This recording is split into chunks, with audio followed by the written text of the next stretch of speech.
Could everybody please find your seats? Hello?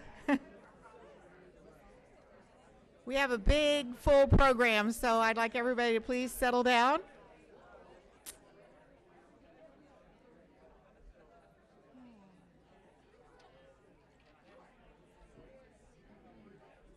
Hey, Morgan.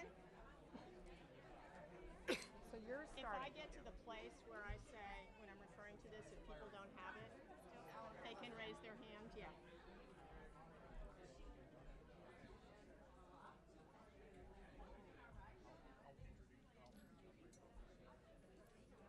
Okay.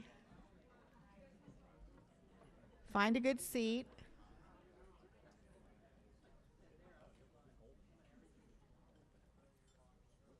All right, thank you all. Well, midsummer, glad you're all here. I want to welcome you. I'm Judy Sedgman. I'm the president of Tiger Bay. And as usual, I'll say hello, Tiger Bay. All right.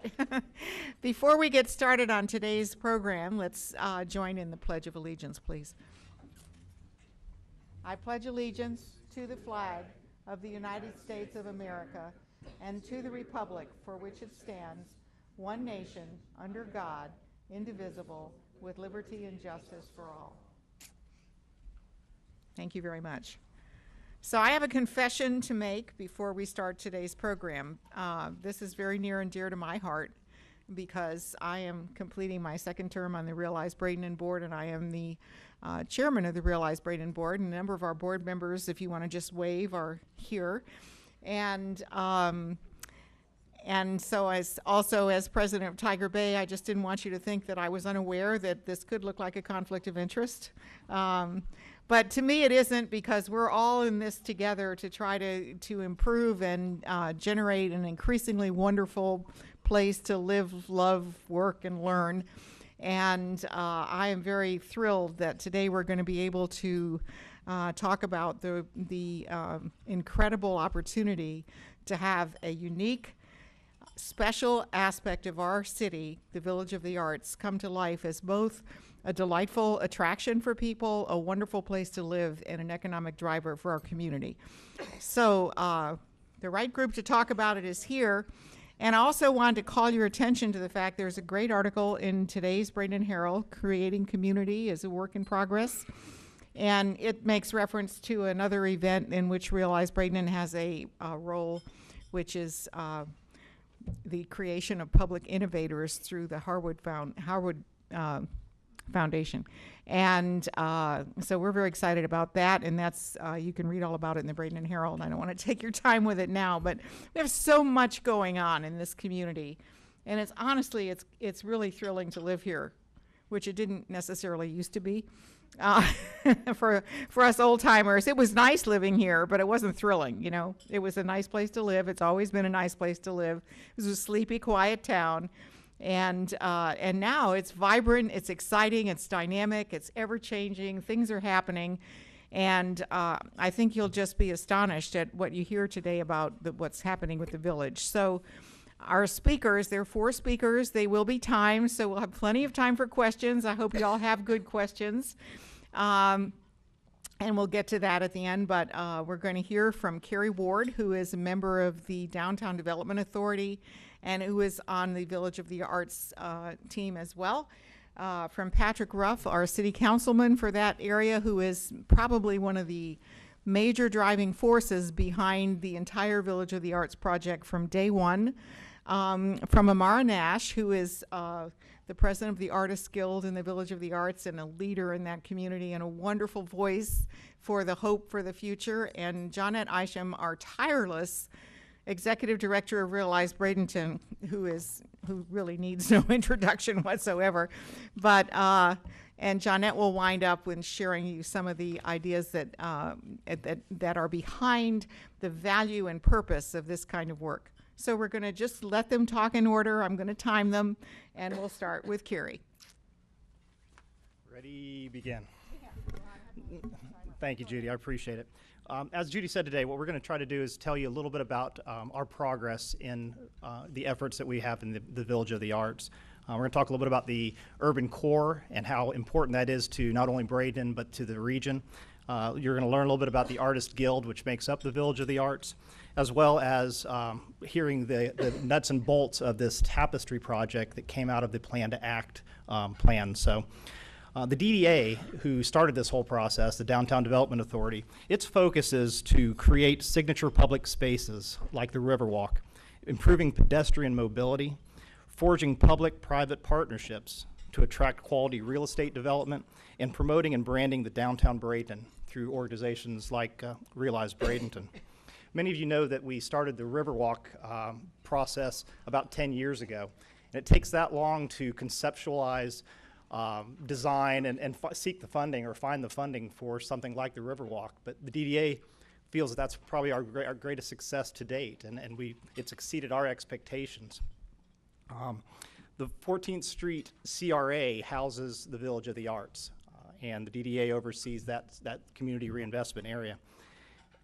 We started the efforts in the Village of the Arts back in 1999, and kind of just lost some momentum, I think, through the recession period because, of course, our efforts there mainly involve real estate or affect the real estate. And the recession really threw a hindrance to us. But prior to that recession, we were successful in acquiring the Manatee Inns property on 14th Street, which abuts the Village of the Arts. And by doing that, we got rid of an eyesore. It was a crime-ridden spot. It's now still vacant, but ripe for revitalization or urban renewal, and we're working diligently on trying to develop that piece into something that will complement the village. So, why the village? Why did we start this endeavor? We wanted to attract the creative class. They say that a third of the nation's workforce is create something. Engineering to theater, biotech to fine arts, architecture to small creative businesses. This is a fast-growing segment of our community or of our society that's highly educated and well-paid. They value creativity and individuality and merit. It's said that those communities that are successful in attracting that class prosper, and those that fail at attracting them simply don't. So how do we attract those folks? I think one of the keys is to be open to diversity and actively cultivate that diversity. And I think we've done a good job here in the city at doing just that. Even non-creatives, like a banker or an attorney or stockbroker, which I see in the audience here, like living in a community that involves that creative class. When we're not buried, when our faces aren't buried in numbers or in books, we want to do an art walk or we want to visit a museum.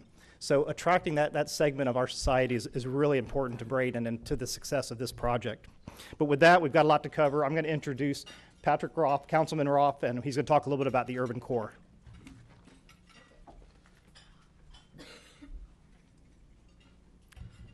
I'd like to start off by thanking all of you for being here and thanking you, Tiger Bay, for the opportunity to promote the Village of the Arts.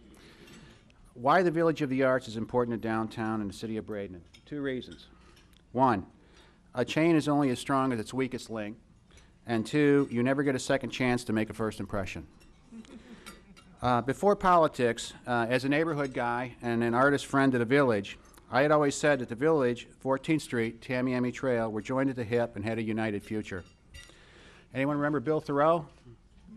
Well, he was in charge of the Downtown Development Authority at the time, and under him we completed the Tamiami Tomorrow Study in 2004, 2005, a roadmap for changing the 14th Street and capitalizing on improvements to that. In 2007, as a new councilman, I had brought that study to the Public Officials Design Institute in Abacoa, which is over the Scripps campus in West Palm Beach. 3 land planners had visited our area. 2 had previously lived here. They saw promise in the 14th Street corridor, but they were blown away by the Village of the Arts. They remembered what it used to be like. In 2007, they said, "How did you do this? It's been tried everywhere and it doesn't work." I was talking about the village. That was before the real estate bubble and the crash that followed. In spite of that, the village has continued to survive, to excel. The Tamiami Tomorrow Plan and the Revitalize Plan, which came out of the Design Institute, is as pertinent today as it was when it was first completed. We have made Bradenton a destination. Old Main Street thrives. The Riverwalk Park is more popular than we'd ever imagined. Our historic hotel has been restored to its former glory. We have built a beautiful performing arts center. Our ball field is now a must-see on a spring training circuit. We have a new modern comprehensive plan developed through the Downtown by Design charrette process, and we've also adopted form-based codes. The reason I bring all these things up to you is that these are the type of things that make us attractive to development and new businesses. They want to see that we're just not throwing spaghetti on the wall and seeing if it sticks. We have a plan. They see that we have a plan. They see that we're working our plan. And that's why we've attracted new businesses like the Motorworks Brewery and Darwin's. And I bring them up only because they're adjacent to the Village of the Arts. Realize Bradenton advertises us on a worldwide market. None of this existed in 2007. With the current Tapestry plan and the newly formed committees and subcommittees, which we're all part of, and the Guild, AMRA, we are at a new beginning. We need to attract more artist residents to the village who will bring with them creativity and energy. When we succeed, what next? We have a big stretch of undeveloped land between 8th and 9th Avenue. To me, that's a huge blank white canvas waiting for paint. It's waiting for development, which will increase our tax base, put more heads in beds, and create more successful urban redevelopment. Why the village? Why now? Why not?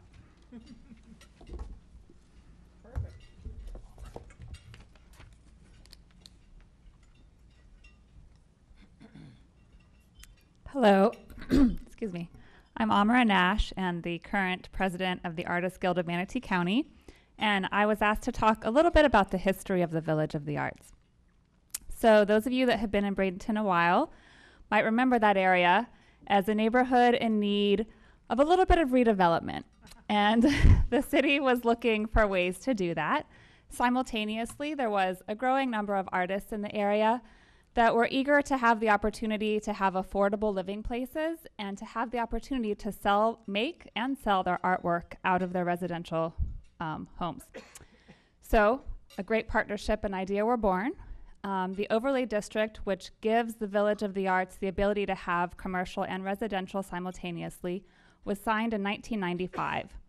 The Artists Guild of Manatee County was formed as a nonprofit in 1999 that was formed to support this body of artists and to support the building of this fledgling project to redevelop this community. So that really set the foundation for the successes that we've seen over the past 15 years in the Village of the Arts. Art walks, which are currently and have always been actually the first Friday and Saturday of each weekend, those have been going strong since the very beginning. We've had multiple events over the years, things as big as St. Patrick's Day parades. We had a great fundraiser movie and a martini some of you might have been to. We had movies in the field and martini tasting stations. A fundraiser that we're still doing is an arts and fashion brunch. So that's our only fundraiser right now. It's in April each year. We have a lot of fun events that we couple with our art walks. Festival of the Skeletons is a great event in November. We have an old-fashioned Christmas. And those events and the village is right now supported by and made up of over 40 galleries and studios. Lots of unique things. Keep your money local. There's lots of opportunities in the village to buy presents and stuff. We also have currently 2 really great restaurants, Ortesia and Arts and Eats. Arts and Eats is consistently #1 on TripAdvisor. So if you haven't been to either of those, I highly recommend it. We have 3 bakeries. One of them is vegan and gluten-free. One of them is a coffee shop that's now open full-time in the village. And we have a new eatery opening in September. So lots of good food, lots of good art. If I did the math right and thought of everybody, I think we've had about 9 new galleries open just in the past year. So we're really excited about that. We're growing our year-round clientele. This summer has been one of the busiest summers we've seen in years since I've been there. I've been there almost 9 years. And we're excited to continue building our success. And this Tapestry project has been a real core of that excitement. We are so happy to right now be having such great support from the city and from Realize Bradenton and from the community and all the series of charrettes giving the input, the media interest. So we're just ready to jettison forwards. And as you know, and as they've pointed out, arts help make a city good. They help make it strong. They help make it a city that people want to come to. And a strong village is part of that. It's good for business and it's good for Bradenton.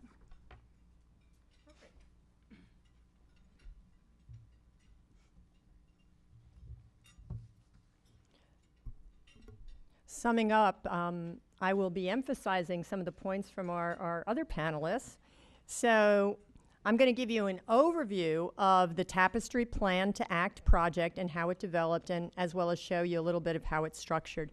So let me start with that end in mind. Quality of life, resident and visitor attraction, business growth, downtown branding, tax revenue increases, community pride, and importantly, projects that matter. So here's a little background on the Tapestry and in the context of our other panelists.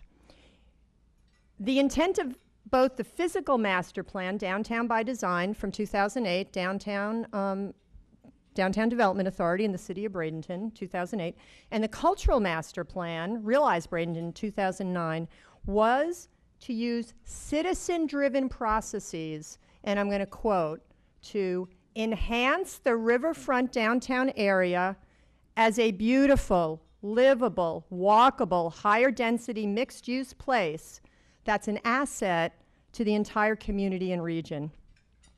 To enact this renaissance and the idea that downtown Bradenton is an attractive destination to live, to work, to play, required connecting the dots.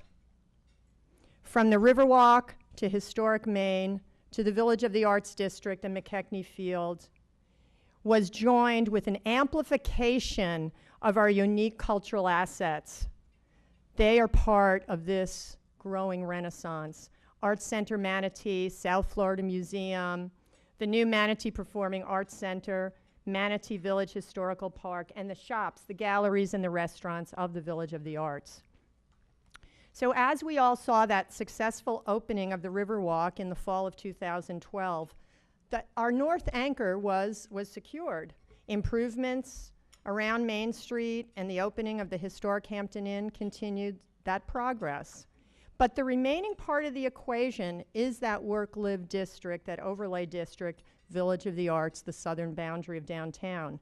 With major improvements at McKechnie Field and the two breweries, the Tapestry project took on even greater significance.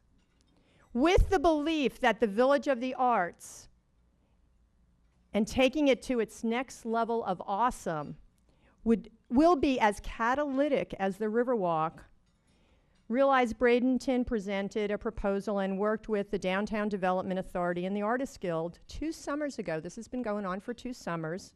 And through the Downtown Development's endorsement and support and the work with the Guild, the Plan to Act project was commenced.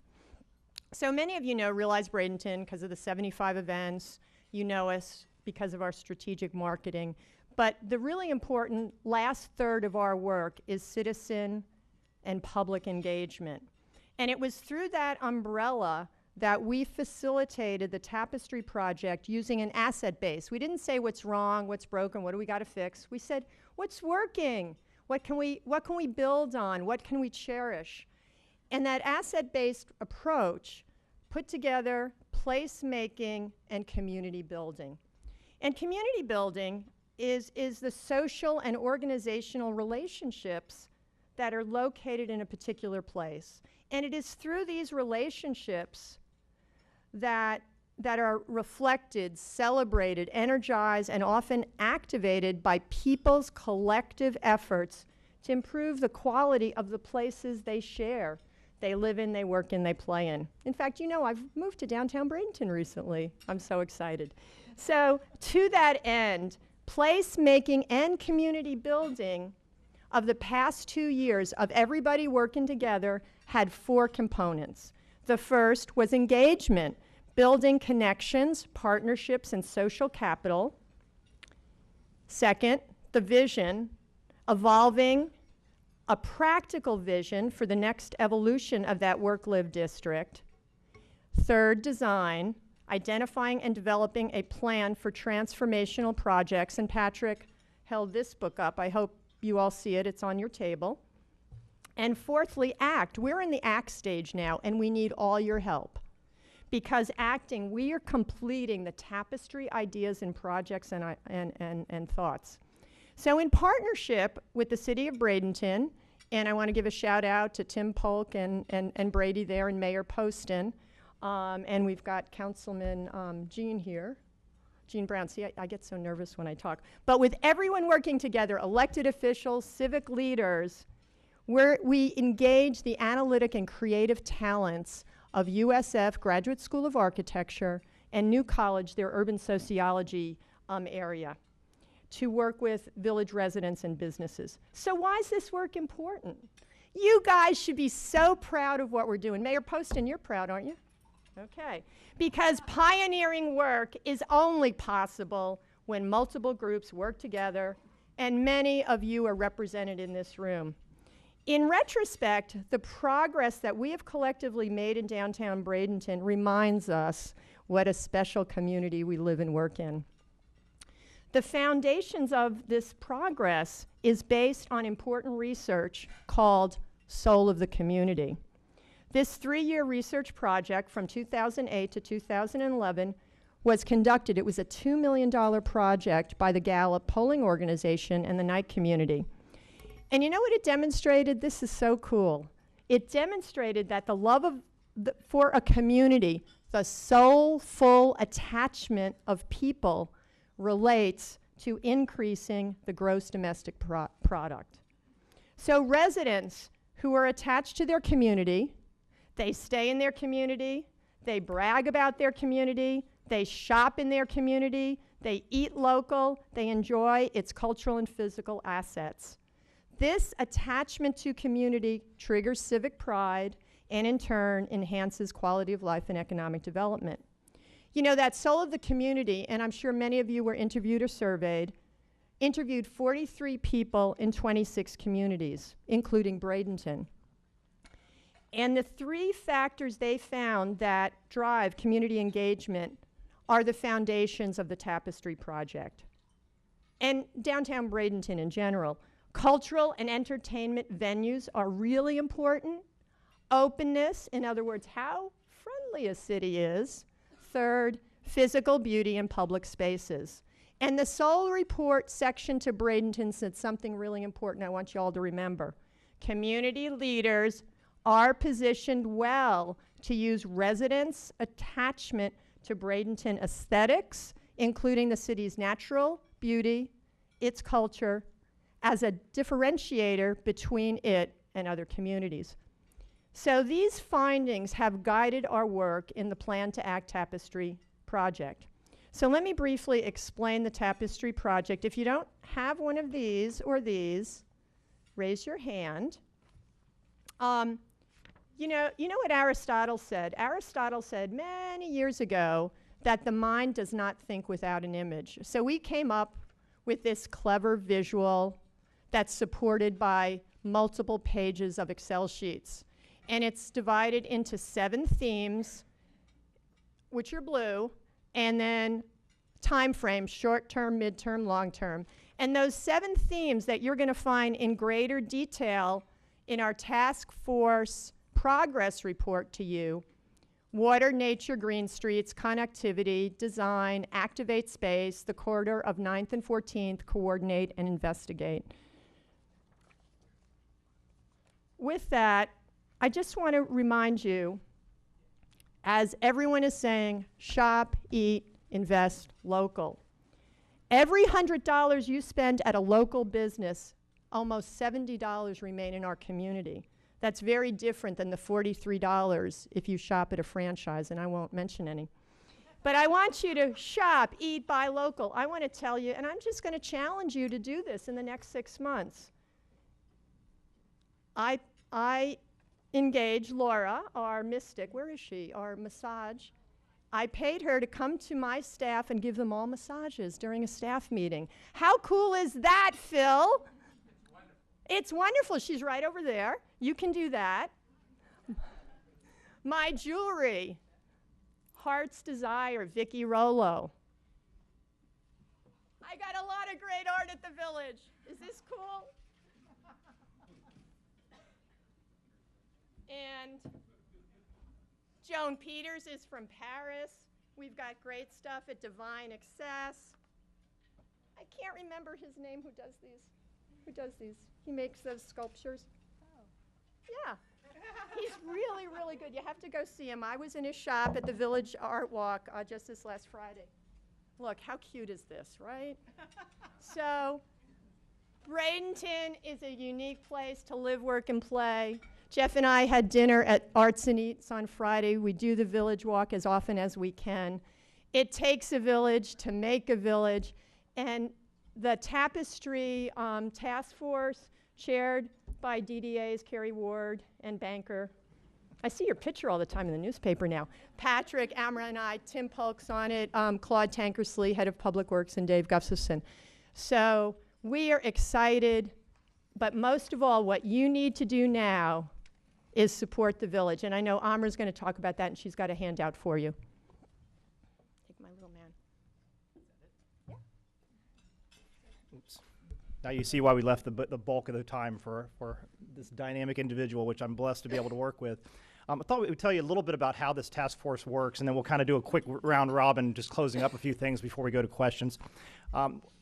She just mentioned the other task force members. I mean, the head of Public Works, the head of planning from the city, the head of the DDA, the head of Realize Braden. I mean, these are the people that know how to get things done, and we've been able to make some great progress and create a great plan. Out of the plan, it said we needed a body that could help drive these ideas forward, and that's how this task force was born. I volunteered as a DDA member to chair it, pulled this group together, and we meet on a monthly basis. We created a spreadsheet, which you've seen, and Johnette pointed out to you. And we work through that each month as to what, if we need to add to it, if we've completed projects, we note that, and we keep that as our guide to move forward. And we've had some great success so far. So I thought I'd ask Patrick Roth to come up and talk a little bit about the flooding and some of the other things that successes that we've had. Let's say flooding, the fixing of the flooding, and some of the other issues in this village. Thank you again. First thing, I love coming to these things because you learn something. I just learned that Johnette is nervous when she talks because I've never seen that. So it's funny, as we went through the charrette process, I don't know what we had, about 4 or 5 meetings? Yeah. And at the very end, I'm going to give a shout out to someone in the audience, Mr. Ben Bacher over there, who, when we were kind of wrapping it up, he said, well, I've heard, because I was, as a councilman, I like to fix things. I mean, I'm looking at things that I can fix. And he said, well, I've heard 3 things that here that seem doable to me: signs, lights, and flooding. And I'm like, signs, lights, and flooding? That sounds like something we can do. So I went to work on it. It turns out that the flooding issue, which we had assumed was, which we were told early on, was about a $2.5 million fix. Well, one of the things the city of Bradenton has done, Mr. Mayor, I credit you on this, that we've stole our engineers from our engineering firm. We've been hiring them one by one. And, we sub out less work now, so I'm not sure that it's great for them, it's great for us. And Jim McCullen took the $2.5 million flooding project that we thought existed, and it turned out it was only about $300,000. So it went from the bottom of the list to the top of the list. Lights, we found out that basically, we were able to just basically upgrade, short-term fix. We were able to upgrade the bulbs, put a different type of bulb in there to throw a different kind of wattage. But another one of our engineers that we took from our engineering firm, Claude Tankersley, who's the head of Public Works, took it upon himself to completely analyzed the lighting structure in there. Because when Bill Thoreau, initially put through there, he was just trying to find where he thought a light pole might look good, and we kind of popped it in there. And now we have a study to possibly move some of the lighting around to where it is now engineered, where it's going to throw the best amount of light, where we're going to get the most a lot of yield, least amount of energy. So that is next on the project. And then Tim, one of the problems we've had, signs are a sticky issue with any municipality. Everybody wants signs. They want their sign to be the biggest sign in town. They don't want anyone else to have any signs. So you have to have, the sign ordinances. So, and it's sticky. So we have to figure out how to make a fair plan with everyone. And one of the things that we have with the Village of the Arts is, since it is in an overlay district, we can give them some special rules. And Tim's been working with the Guild on coming up with some open flag waving signs, which are illegal in the city otherwise. So we're trying to figure out a way of doing that. And, I really want to give Claude Tankersley a big shout out right here, because, Claude's job, his main responsibility is to make sure that when you turn the tap water on, you got clean tap water coming out, that when you flush the toilet, the bad stuff goes away, and the garbage gets picked up. And he's also responsible for making sure the streets are safe, and the sidewalk potholes are fixed, or the street potholes are fixed, and then the sidewalks are repaired whenever. And that's a lot of work. And by the way, during the recession, we have cut staff. We've gone from 600 people down to 500 people, and we haven't stopped doing anything. So we've asked more of our staff, and they have certainly risen to the occasion. Claude, who is not the type of guy that would say, hey, that's not my job. You guys and your artsy schmartsy stuff, I got things to do. He's actually embraced the Village of the Arts and the task force, and he works with us. I mean, he gets excited about the idea. I mean, we're gonna be painting the street posts in the city bright colors. Well, normally he'd be saying, my guys don't have time to repaint the paste, but he's excited about putting new paint colors on the poles because he knows how cool it's going to look. He's ready to work with us to put in emblems in the street where most public works guys would be, you're just going to make a bigger mess for me. I mean, we're going to put stuff in there. It's going to need repaired. So anyway, we really are very lucky to have not only Claude, but the entire staff. I can't tell you how lucky we are in the city of Bradenton, with everyone, with the community who made all this stuff possible. As Johnette was saying, the charrette process for everything that we did was community-based, and it was so cool to see people come out and and share their ideas and work together. And then lastly, I guess crime. There's a perception the area was crime-ridden. We can statistically tell you that there is no more crime in that area than anywhere in the city of Bradenton. Unfortunately, we live in Florida. It's a high growth state. We have a certain amount of transient individuals, and with that comes a certain amount of crime. But there's no more crime in the 14th Street area than anywhere else in the city of Bradenton. So it's just one of those. And I've just been told my time is up. Thank you. Yeah.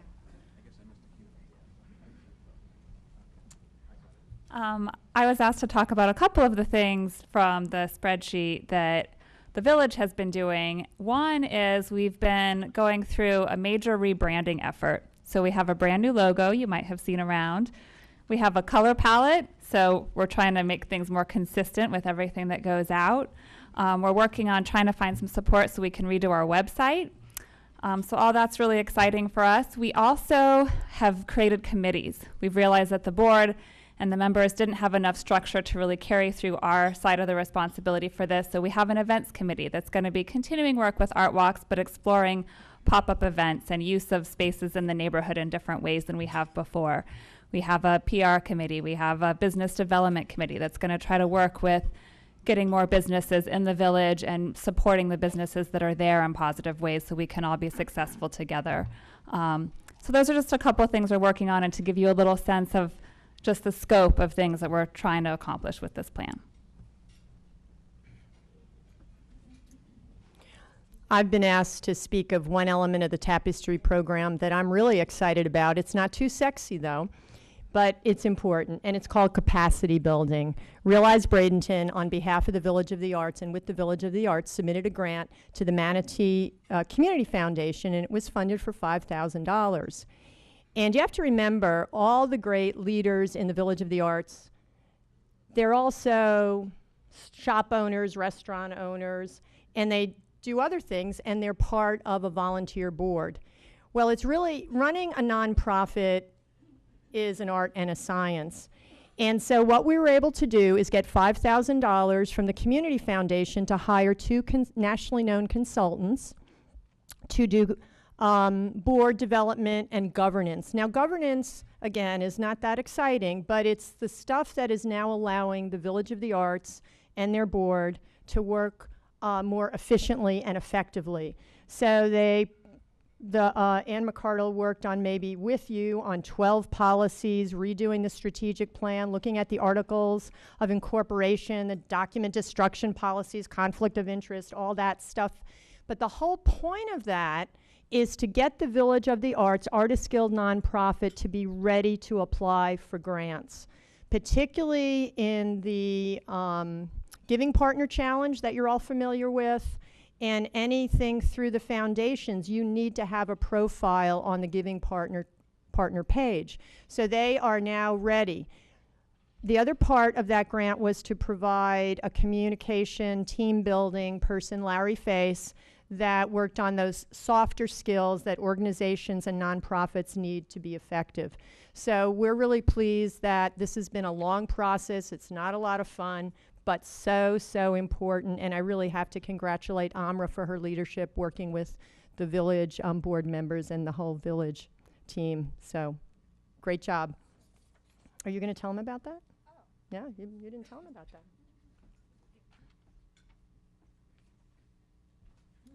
I didn't tell you about this, but I'll mention Ben Bacher again, actually. He suggested to the Chamber of Commerce's Downtown Development Committee that committee adopt the Village of the Arts as their kind of key nonprofit of focus this year. So we really appreciate that.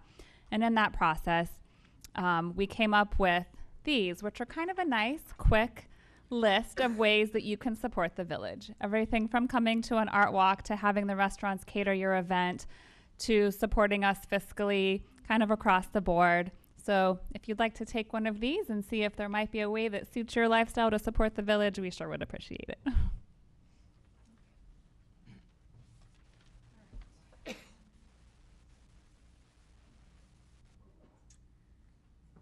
Before we start the questions, and you could start lining up if you have questions or want to speak, but I wanted to thank the Village of the Arts community for putting a really pretty display together. And I hope that as you came in, you had a chance to visit it. There are things that you can pick up there. And it was really nice of them to go to that much trouble and bring those things with them and artfully, of course, display them. And I hadn't had a chance to express my gratitude for that. So I'm very thankful. Thank you, Amra, and everyone. Questions. As you know, you have to be a Tiger Bay member. You identify yourself as a member and tell us who you would like to answer your question. If it's for everybody, then that's fine too. Marla Huff with Huff Engineering, and I'm a Tiger Bay member. My question is with regard to one of the short-term initiatives, the pilot rain garden. I'm just not sure what that entails, and then the engineer in me wants to make sure that it's not going to cause any mosquito problems.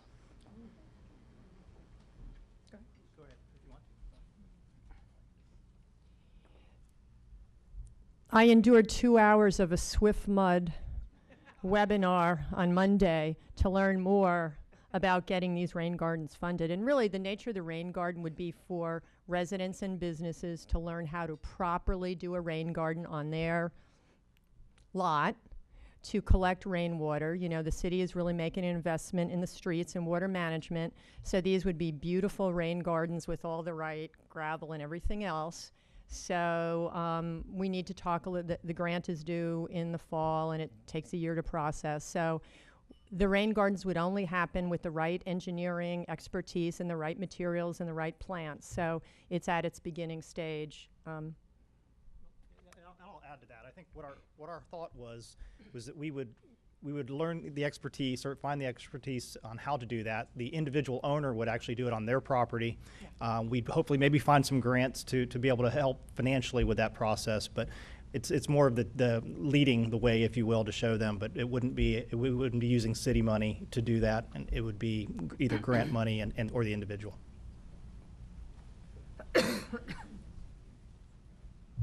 I can't believe this group is so quiet. Where are the questioners? We usually have people lining up. So no questions. Rusty. I'm Rusty Russell, and I am a member. I just wondered, well, does it require any legislation to enlarge the Village of the Arts to bring it out to 14th Street? Oh. That's a Patrick question, probably. Right now, the city is actually expanding through the overlay. We're moving it out to include the ninth. The boundaries are just expanding a little tiny bit, coming down to, instead of it checkerboarding and working its way in and out, it's coming down to 9th Avenue, the continuation of Martin Luther King, and right over to 14th Street. So it is expanding right now a little bit. And the thought of that is it does two things. It brings in one of the things that we hear from the village is they're having a hard time with exposure, and that this brings in the businesses has the opportunity to possibly expand into the village, and the village has the opportunity to get a little more exposure off of these arteries. Now, the other thing that's happening on the east side is the Arts and Entertainment District is being created. It's on there that it's cutting right into it. So it's not exactly the Village of the Arts expansion, but it kind of fits right into the same footprint. But it is a process that we're working on. Tim will be voting on that soon. Is that right? It will be legislatively approved. It's in the process right now.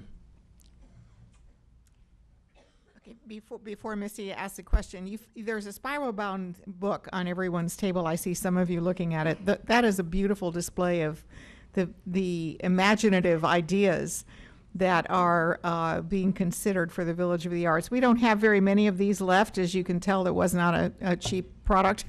But we'd like you to leave it behind, but please enjoy looking at it. And one of the things you'll see is some of the ideas for visibility and entry and that sort of thing. Excuse me, Misty. Thank you. Misty Servia, and I'm a member. And just a brief congratulations to everyone in this process, because having the City of Bradenton and the DDA and Realize Bradenton and such a strong infrastructure together has not only built these great plans, but they've been implemented. Yeah. That's the part that usually falls apart. Yes. So really great job. So what I'm wondering, are there other business relationships locally that could be leveraged to really help you guys excel in what you need to do? Boys and Girls Club is a thought. I mean, I just don't know what is the need and what is the hope that you can bring some other people into the process. I'm going to start on this. I'll start with this, but I may ask Amara to maybe piggyback. From my perspective, we started a consortium of bankers, insurance agents, and realtors, if you will, that specialize in properties like we have at the Village of the Arts. It can be a challenge for insurance companies and banks to loan in the village because of the duality of the properties. You know, we have is it a commercial property where somebody's running a business, or is it a residential property where somebody lives? And you know, we've overcome those on a from an ordinance standpoint, but the lenders, the banks are lag behind that, and many of those structures are older, so they can be difficult to insure. So we're pulled together a consortium. And so to answer your question, I would love to have more bankers that could help provide solutions, more insurance agents that can help provide solutions, realtors that have an affinity for that type of business would be helpful. Amr might have something that she can piggyback with. As Janet mentioned, we're all volunteers, and while we're all very talented in lots of different ways, there are just some basic skills that we all lack. So looking to the community, if there was somebody that was really good with websites and wanted to help us build a new website, that would be really great. If there were attorneys that wanted to be available to answer questions for us as they come up about our nonprofit and filing new bylaws and things like that. There's probably a multitude of things that I'm not thinking about right now, but I'm sure there are very many businesses in the community that could support us just through volunteering their time and skills. And those people here could leave you their business cards. Yes, if that's inspired anyone right now, you can leave me your business card. Thank you. Always thinking. And I'd like to point out that in the world of government, our world fell apart in the spring of 2007. And then the economic collapse that happened that hit everybody in somewhere around 08 or 09, you know, has really put the brakes on a lot of what we can do in this arena.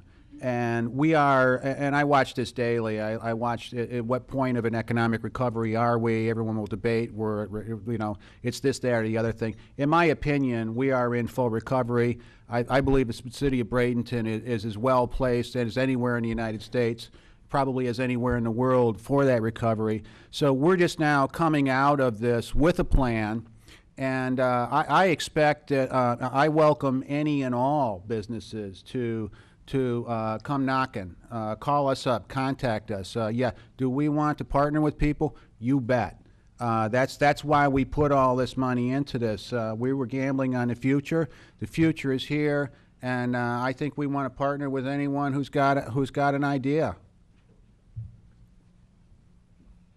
All right, well, get those business cards out. Okay, Ben, you might not recognize him, our rock star. Good afternoon, everybody. Amara, you definitely do not want me doing your website, so sorry I can't help you with that. I am a Tiger Bay member. I guess my question today is probably primarily focused to Mr. Ward and secondarily probably for Councilman Roth.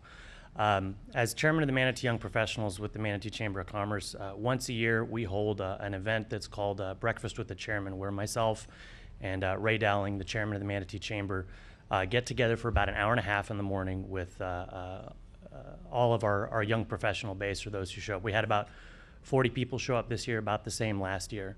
In that time, we asked them, what are your biggest challenges that you're facing here in the business climate and the work climate for your families, for your job? What is it we as a chamber and as a city and as a county can be doing for you and to suit your needs? For the second year in a row, the unanimous #1 concern was young professionals want to live downtown. They want to be here. They want to live here. They want to walk to the park. They want to walk to the movies. They want to walk to the restaurants. They want to walk to the store and just be here and exist here.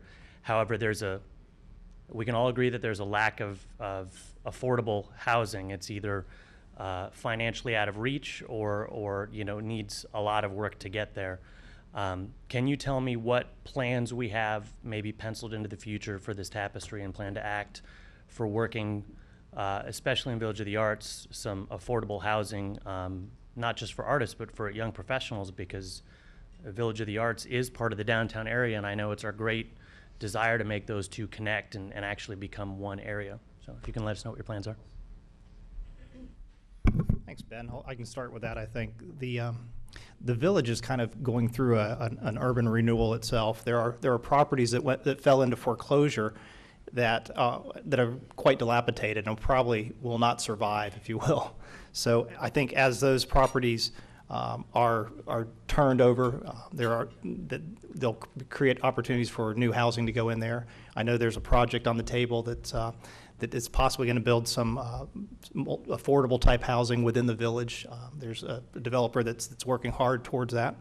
The Manatee Inns property on 14th Street that we spoke about, we're actively putting together an RFP and seeking a developer to build what I think our desire would be affordable housing, loft type apartments on that property. And that's what we envision. We'll see once the RFP goes out what we get and what the city how the city feels about those responses. But that's our desire, is to have affordable housing on that site as well. You want to Thank you, Carrie.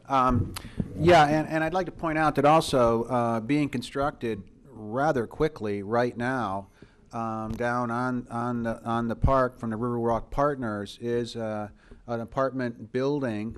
It was designed to not be condominium. It was designed to be apartments designed for either young professionals or empty nesters.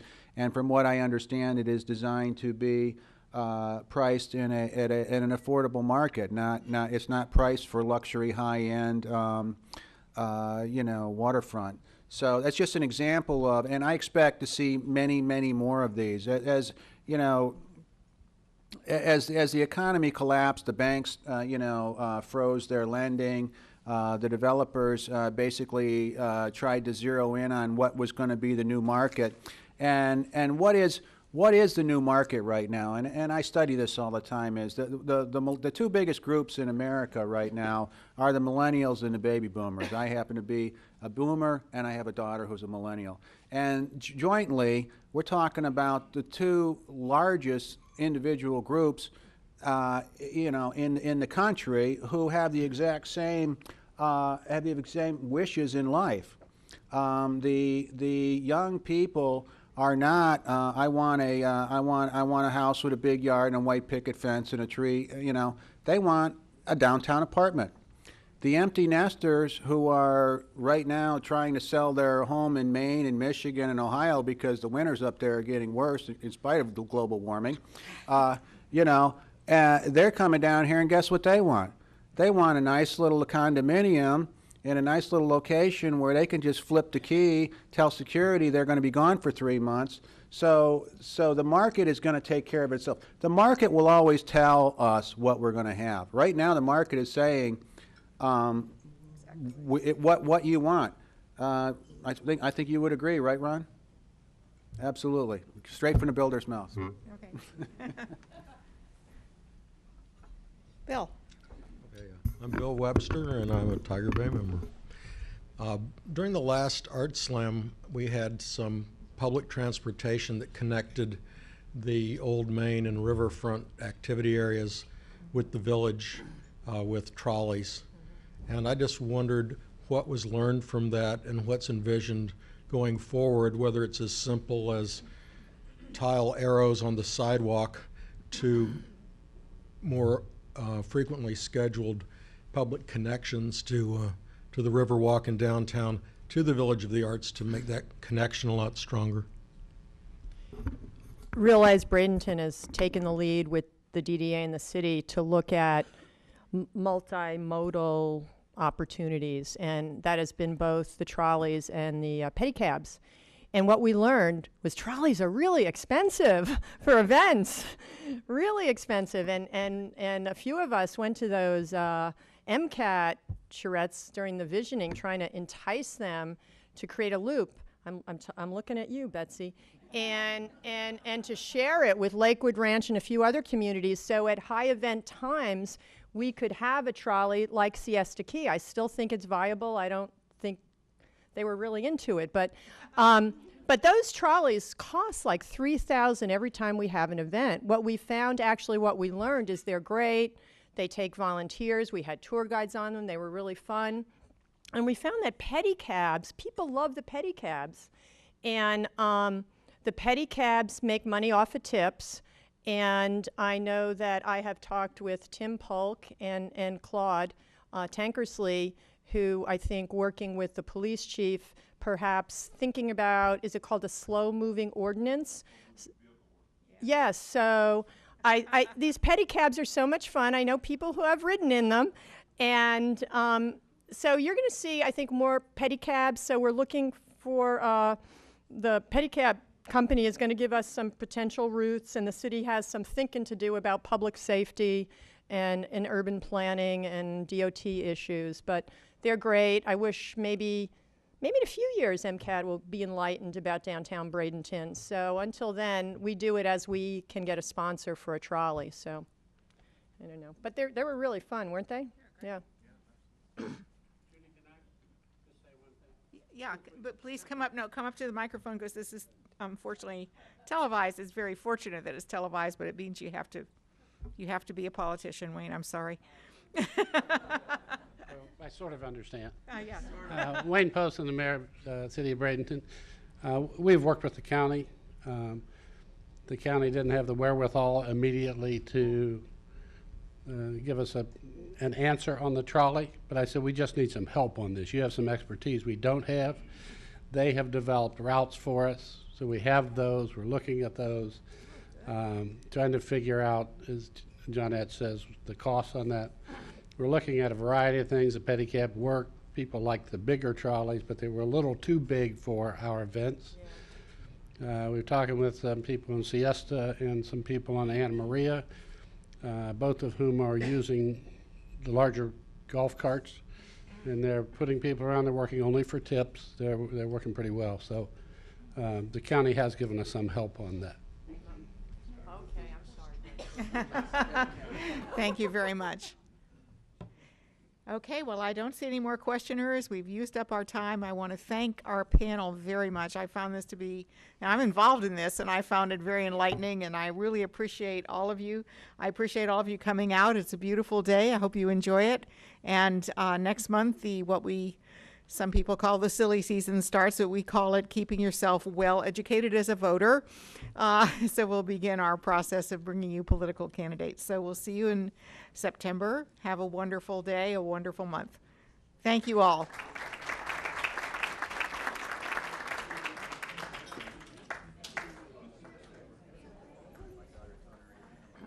It was great. Good. It really was very informative. Oh, good. Yeah, and it was just what we were hoping for. Hi. Good. Yeah.